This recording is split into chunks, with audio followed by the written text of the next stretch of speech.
Hai, Assalamualaikum. Saya Syakira Bun. Okey, hari ni saya nak tunjukkan pada anda foundation brush yang ni dengan yang ni. Saya ada dua foundation brush yang saya baru dapat. It's satu besar, satu kecil. Okey, betul dia macam ni. Okey. Okey, saya akan ajar anda cara penggunaan dia. Okey, mula-mula ambil foundation. Foundation saya letak dalam palette. Kenapa saya letak dalam palette? Supaya dia lebih hygiene, dia lebih bersih lah.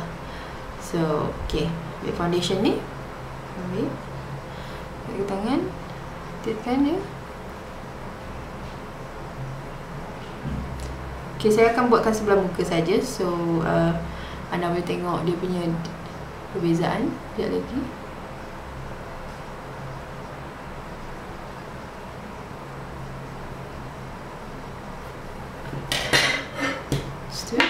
Foundation brush.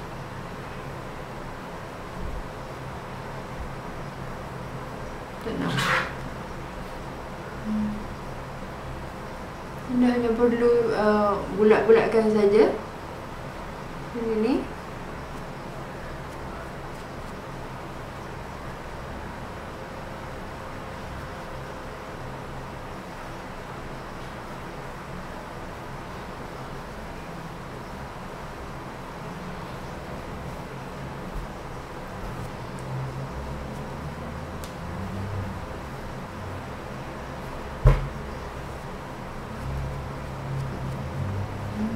Okay, lihat sekejap saja. Okay, lepas tu saya letak concealer ni by Revlon, number 05 medium deep.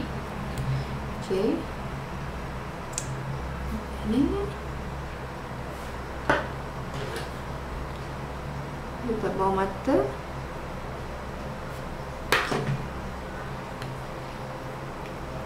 Lepas tu, ada yang concealer foundation brush yang kecil ni. Cara dia adalah just sapu dia kiri dan kanan.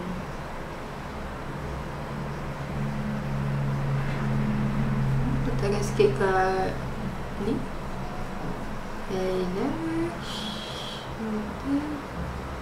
Dan siap. Okay, lepas tu saya akan introduce pada anda kabuki brush. Kabuki brush ni, cara penggunaan dia adalah ambil powder, ambil kabuki brush. Okay, ambil tu, kita just macam ni. Dah ada produk kan. Lepas tu kita just dah senang je. Dah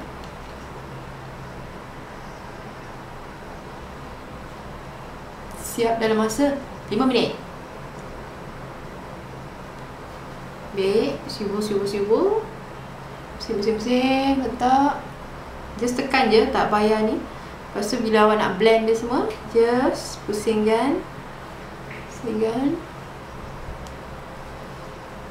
Okay, siap. Okay, ni sebelah.